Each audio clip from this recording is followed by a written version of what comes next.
امت مسلمہ کے بہت بڑے لیڈر اور رہنما، اور دنیا کے اندر معیشت، معاشرت، نظم و نسق، عدل، انصاف اور انسانی توانائی کا بھرپور کام کرنے والی شخصیت حضرت عمر فاروق رضی اللہ تعالیٰ۔ حضرت فاروق اعظم رضی اللہ تعالیٰ عنہ اس امت کے محدث ہیں۔ نبی پاک صلی اللہ علیہ وسلم نے فرمایا کہ امت میں میری امت کے جو محدث ہیں وہ فاروق اعظم ہیں۔ فرمایا انہیں رب کی طرف سے الہام ہوتا ہے، وحی کا سلسلہ ختم ہو گیا، الہام باقی ہے، یعنی اللہ تعالیٰ جب کسی سے کوئی خیر کا کام کرانا چاہتا ہے تو خود اس کے دل میں وہ بات پیدا فرما دیتا ہے۔ اور سیاستہ میں حدیث ہے، نبی پاک علیہ السلام نے فرمایا کہ عمر کے دل اور زبان پر رب کریم نے حق جاری فرما دیا ہے۔ حضرت عمر فاروق ایک تو یہ کہ مسلمانوں کے لیڈر ہیں، اس سے بڑھ کر یہ کہ دنیا میں جو نظم و نسق کا نظام ہے، فوجداری، پولیس کا محکمہ اور سرحدوں کی حفاظت، اقلیتوں کے حقوق اور غیر مسلموں کے ساتھ تعلقات کی حد بندیاں، یعنی جب بھی کوئی عالمی آدمی ریسرچ کرنے بیٹھے گا تو وہ جب دنیا کے اندر کسی نظام کے وضع ہونے کے بعد اس نظام کے کامیابی سے چلنے کو دیکھے گا تو انشاءاللہ تعالیٰ وہ جن لوگوں کو پہلی صفوں میں جگہ دے گا ان میں سیدنا فاروق اعظم رضی اللہ تعالیٰ عنہ بھی شامل۔ یہ ابھی لاک ڈاؤن کا معاملہ تھا تو ہمارے ہاں بھی اللہ خیر کرے، اس دفعہ بڑا جدید نظام بنایا گیا کہ آپ کا شناختی کارڈ رکھ لیا جائے گا، نمبر، اور پھر آپ پہ پیسے آئیں گے اور پھر آپ لائن میں لگیں گے، اور پھر اس کے بعد یہ ہے کہ دیکھیں گے کیا کرنا ہے۔ پھر اس کے باوجود بھی پتہ چل گیا کہ 12,000 ملنا تھا، لیکن وہ اصل آدمی تک پہنچتے پہنچتے کئی دفعہ 8,500 رہ گیا، کئی دفعہ 9,000 بچا ہے۔ یہ چیزیں ہوتی نہیں، لیکن اس دفعہ بھی امریکہ نے یہ کیا کہ انہوں نے کہا کہ خود سے ہمیں نہیں پتا کہ کون بندہ نوکری پہ جا رہا تھا اور اب نہیں جا رہا، تو وہاں لوگوں نے جب بتایا کہ میں فارغ بیٹھا ہوں تو گھروں کی خود اندر دروازے تک رقم آنے لگی، لوگ اپنے معاملات کو چلانے لگے۔ بہت ساری جگہوں پہ یہ ہوا، بچوں کے وظیفے چلتے ہیں۔ یہ قاعدہ سب سے پہلے جس بندے نے متعارف کرایا وہ سیدنا فاروق اعظم ہے۔ آج جو لوگ ہمیں سبق پڑھاتے ہیں نا مسلمانوں کو کہ جناب اس طرح انسانی حقوق کا تحفظ کریں، انہوں نے تو انسانیت سیکھی ہی مسلمانوں سے۔ حضرت عمر فاروق ایک زمانہ تو مسلمانوں پہ وہ تھا نا جب حالات بڑے خراب تھے، پھر اللہ تعالیٰ نے آسانی عطا کی۔ حضرت عمر کے زمانے میں بڑا مال آیا اور جناب عمر رویا بھی کرتے تھے، فرمایا کرتے تھے یہ فتنہ میرے لیے رہ گیا تھا، اتنا مال آ گیا میرے لیے رہ گیا تھا فتنہ، اس آزمائش میں میں نہیں رویا کرتے تھے۔ لیکن جب مال آ گیا تو جناب عمر فاروق نے فرمایا کہ بھائی جب کوئی جس بچے کی ماں اسے جب تک دودھ پلاتی ہے تو بچے کی خوراک کا کوئی خرچ نہیں ہوتا، تو جب اماں دودھ چھڑوا دے گی اب بچے کو خرچ کی ضرورت ہے تو اب ہم اس طرح کریں گے کہ بچے کا خرچہ لگا دیں گے، اور جب تک اس کی تعلیم جاری ہوگی ہم اسے خرچ دیں گے۔ یہ مجلس شورا نے فیصلہ کر دیا، پارلیمنٹ نے فیصلہ کر دیا، حضرت عمر نے نافذ کر دیا۔ جناب فاروق اعظم رضی اللہ تعالیٰ عنہ ایک گلی سے گزرے تو ایک بچہ رو رہا تھا، کچھ گھنٹوں کے بعد دوبارہ گزرے تو بچہ ابھی بھی رو رہا تھا۔ دروازے پہ دستک دی، گھر میں صرف عورتیں تھیں، کوئی باہر تو نہ آیا، تو انہوں نے دروازے سے پوچھا کہ کون ہے، تو کہا میں عمر ہوں۔ بچہ کیوں رو رہا ہے؟ نہ میں مسافر ہوں، گزر رہا تھا، تو یہ بچہ کیوں روتا ہے؟ تو خاتون کہنے لگی ہم غریب لوگ ہیں تو ہمارا دل ہے بچے کا وظیفہ لگ جائے، تو بچہ جب تک دودھ پیتا رہتا ہے عمر وظیفہ نہیں لگاتے، تو بچہ تو ابھی ہمارا 1.5 سال کا ہے پر اس کی اماں دودھ چھڑوا رہی ہے، آج پہلا دن ہے تو وہ دودھ کے لیے رو رہا ہے، تو ہم اس لیے دودھ چھڑوا رہے ہیں، چلو وظیفہ لگ جائے۔ سیدنا فاروق اعظم مسجد میں پہنچے اور شیر خدا مولا کائنات علی المرتضیٰ آپ فرماتے ہیں عمر کبھی اس ستون کے ساتھ سنے جی میری بات، اللہ آپ کو جزا دے، میں تو پہلے ہی بڑا بزدل آدمی ہوں، آپ نے پھر بولنا شروع کر دیا۔ تو توجہ کرے میری بات پہ. ہوتے ہیں نا جی بہادر خطیب, جو مرضی بھی ہوتا رہے وہ لگے رہتے ہیں اپنے کام. تو بزدل بندہ, کوئی بندہ ذرا بولے تو توجہ ادھر چلی جاتی ہے کہ اس کو کیا ہو گیا ہے. میری بات پہ غور کریں. حضرت علی المرتضیٰ فرماتے ہیں کہ عمر کبھی اس ستون سے لاگ کے روئیں, کبھی اس ستون سے لاگ کے روئیں. تو میں نے قریب جا کے پوچھا کہ کیا ہوا؟ تو فرمانے لگے, علی میں کئی ظالم تو نہیں ہو گیا کہ میری وجہ سے مائیں اپنے بچوں کا دودھ جلدی چھڑوانے لگ گئیں کہ دودھ بچہ چھوڑے گا تو عمر وظیفہ لگائے گا. تو حضرت علی المرتضیٰ شیر خدا کہتے ہیں 2 منٹ ہم دونوں نے غور کیا. تو میں نے کہا عمر آج تو میٹنگ رہنے دے, آج تو اختیار ہی استعمال کر. تو فاروق اعظم ممبر پہ کھڑے ہوئے, فرمایا کوئی ماں اپنے بچے کا دودھ نہ چھڑوائے. عمر کا اعلان ہے کہ بچہ پیدا ہوتے ہی وظیفہ شروع کر دیا جائے گا.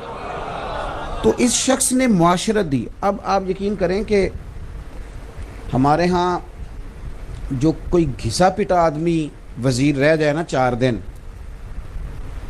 تو نئی آنے والی حکومت اس کو باہر سے بلا کے اس کی خدمات حاصل کر لیتی ہے کہ تو ہی ہمارا وزیر خزانہ بنے گا تو ہم بچیں گے, اس لیے کہ تیرا تجربہ اچھا ہے. گھسا پٹا آدمی. ملت کے جوانوں غور کرو نا کہ چند روز جس آدمی نے ملک کی معیشت کو دیکھا ہے, معاشرت کو دیکھا ہے, اس کو پتہ ہے کہ مجھے سبسڈی کہاں دینی ہے, ٹیکسز کتنے لگانے ہیں, کس طبقے کے اوپر بوجھ بڑھانا ہے, اس آدمی کو لوگ اتنی اہمیت دیتے ہیں, سیمینار کرتے ہیں, 1.5-2 گھنٹے بیٹھ کر باقاعدہ ہمارے وزیر لیکچر دیتے ہیں, اور اس کے باوجود بھی معیشت ٹھیک نہیں ہوتی. تو چاہیے نہیں تھا کہ یکم محرم کو سارے وزیروں کو بٹھا کے سیدنا فاروق اعظم کی باتیں بتائی جاتی اور وہ معاشرت کھولی جاتی اور بتلایا جاتا کہ یہ جناب آپ ملاحظہ کریں کہ اللہ تبارک و تعالیٰ نے اس شخص کو کتنی فراست عطا فرمائی. حضرت عمر فاروق ایک بہترین رہنما کا نام ہے. اب تو ہمارے بچے تیزی سے M Phil P H D کرنے لگے ہیں, تو بہت ساری چیزیں ان کے سامنے کھلنے لگ گئی ہیں بڑی تیزی سے. اور ابھی بھی جو لوگ اس بات پر غور کر رہے ہیں کہ انسانوں کے اندر دولت کی تقسیم صحیح کس طرح ہو سکتی ہے, امیر امیر تر نہ ہو اور غریب غریب تر نہ ہو تقسیم, تو ان کو سب سے پہلے یہ سیدنا فاروق اعظم کو پڑھنا پڑے گا. تو حضرت عمر فاروق رضی اللہ تعالیٰ عنہ انسانیت کے رہنما کا نام ہے. انسانیت. آپ تو خیر ہمارے وزیر ہمیں مشورہ دیتے ہیں نا, ہم نے چرچ میں نماز پڑھی ہے تو تم بھی کوشش کرو دل بڑا کر لو. تو آپ بھی کوشش کریں, مہربانی کریں کہ 2-4 تعریفیں آپ حکومت کی کسی بندے کی کر دیں, پتہ چل جائے آپ کا دل بہت بڑا ہے. سارے کام حکومت غلط تو نہیں نہ کرتی, تو حکومت تھوڑی تعریف کر دی جائے, اپوزیشن کر دے جناب یہ کام آپ کے ٹھیک ہے کر دے, لیکن یہاں تیار نہیں ہوں گے. مذہبی لوگوں سے کہیں گے تم دل بڑا کرو اور ایک دوسرے کی تعریف کرو, حالانکہ یہاں ماحول اتنا کٹھن نہیں ہے جتنا بتایا جاتا ہے. بہرحال بات لمبی نہ ہو جائے, سمیٹنا چاہتا ہوں. ایک نابینا آدمی تھا یہودی, مسلمانوں کو جزیہ دیتا تھا, ٹیکس دیتا تھا, اقلیت تھا وہ. تو حضرت عمر فاروق ایک دن گزر رہے تھے اس شہر سے جہاں وہ بستا تھا, تو وہ بھیک مانگ رہا تھا. بڑھاپا آ گیا تو بھیک مانگ رہا تھا. تو آپ نے اس کو پہچان لیا تو فرمایا تو فلاں بن فلاں نہیں, مجھے جزیہ دینے آتا تھا. اس نے کہا میں وہی ہوں اور میں یہودی ہوں. تو آپ نے فرمایا یار تو بھیک کیوں مانگ رہا ہے؟ تو کہنے لگا کہ جب تک میں تندرست تھا, پیسے کماتا تھا اور میں ٹیکس بھی دیتا تھا, جزیہ بھی دیتا تھا, اب میں بوڑھا ہوں, اپنے خرچے نہیں پورے ہوتے تو مانگ کے خرچے پورے کرتا ہوں. میں نے کہا کہ وہ انسانیت کے مسیحا تھے. سیدنا فاروق اعظم نے اسے گھوڑے کی پشت پہ بٹھا لیا اور آپ وزیر خزانہ کے پاس لے گئے. فرمانے لگے جب تک یہ ٹھیک تھا ہمیں جزیہ دیتا تھا, اب جب تک یہ بیمار رہے گا ہم اسے خرچہ دیتے رہیں گے. اس کا یہودی کا خرچ میں ہمیں آپ انسانیت کا سبق پڑھاتے ہیں. ہمیں اسرائیل بتائے گا کہ انسانیت کیا ہے, ہمیں انڈیا بتائے گا کہ انسانیت کیا ہے, ہمیں بتایا جائے گا کہ انسانیت کیا ہے. انسانیت کے حسن نے تو اگر کہیں سے جنم لیا ہے تو وہ میرے رسول کے غلاموں کے طریقے سے جنم لیا ہے, ہمیں بتایا جاتا ہے. اور چونکہ بہت سارے لوگوں کی بہت ساری مجبوریاں ہوتی ہیں, بہت سارے لوگوں کی بہت ساری مجبوریاں, کچھ لوگوں کی مجبوری ہوتی ہے کچھ لوگوں کی تعریف کرنا, کچھ لوگوں کی مجبوری ہوتی ہے کچھ لوگوں کے ساتھ مل کے بیٹھنا. تو عرب امارات بیچاروں کی مجبوری بن گئی, عیاشیاں تھوڑی کم ہو گئی تھیں. پہلے کیا تم نے تھوڑی عیاشی کی ہے, تم نے منی یورپ بنا دیا دبئی کو, اب تمہیں خیال آیا بہت سارے فلسطینیوں کی لاشوں پر تم نے دھما چوکڑی شروع کر دی اور تم نے اسرائیل کے ساتھ اس کے ساتھ گٹھ جوڑ کر لیا. اللہ آپ کو جزائے خیر دے جی. اب آپ ذرا تشریف رکھیے گا، چند باتیں کرنی ہیں میں نے. میرے عزیز، تھوڑا تھوڑا اپنے ذاتیات سے اٹھیں اور سوچیں کہ کتا مر گیا کسی علاقے کا تو وہاں بریکیں لگ گئیں اور لوگوں نے پتہ کرنا شروع کر دیا، تحقیق ہوگی مر کیوں گیا ہے. میں ملک سے باہر تھا تو ایک صاحب آئے تو کہنے لگے میں بھی تھوڑے دن پہلے آیا ہوں تو مجھے کتا کاٹ گیا ہے، تو میرے ساتھ چلے. چونکہ لوگ ہیں نا، ہمیں تو پتہ ہے 14 ٹیکے لگیں گے. تو وہ آیا، کہنے لگا کتا کاٹ گیا. تو جن کے گھر میرا قیام تھا وہ کہنے لگے آپ فکر نہ کریں، جس کتے نے آپ کو کاٹا ہے اسے پہلے سے ٹیکہ لگا دیا گیا ہے. تو یہاں سارے بندوبست پہلے کر دیے جاتے ہیں. اب وہ کاٹے بھی تو کسی کو کوئی تکلیف ہے تو کتے کا لوگ اتنا خیال کریں گے، اسے ویکسینیشن کریں گے، اس کا پورا خیال کریں گے. لیکن اسرائیل کی بچیاں، فلسطین کی بچیاں مار دی جائیں، کاٹ دی جائیں، اور اگر کوئی اس بارے میں بات کرے کوئی مذہبی آدمی تو لوگ کہتے ہیں سیاست کر رہا ہے. اور میاں یہ وہ والی سیاست ہے جو اگر تم کرو تو تمہیں نفل عبادت سے زیادہ ثواب دیا جائے گا اگر تم کسی مسلمان کے حقوق کی بات کرو. تو سب سے پہلے حضرت عمر فاروق کے حوالے، اور ذرا سن لیں، مہربانی فرمائیں، یاد رکھ لیں اچھی طرح یہ بات کہ حضرت عمر، یہ ہمارے ہاں نا اب محبت کا لوگوں نے ترجمہ یہ کیا ہے کہ محبت مانا اس کا ہے کہ دوسرے کی نفی کریں تو محبت ہوتی ہے. نبی پاک صلی اللہ علیہ وسلم نے فرمایا تھا جب تم میری محبت میں بولو تو ایسا نہ ہو کہ محسوس ہو کہ تم کسی نبی کی شان کم کر رہے ہو.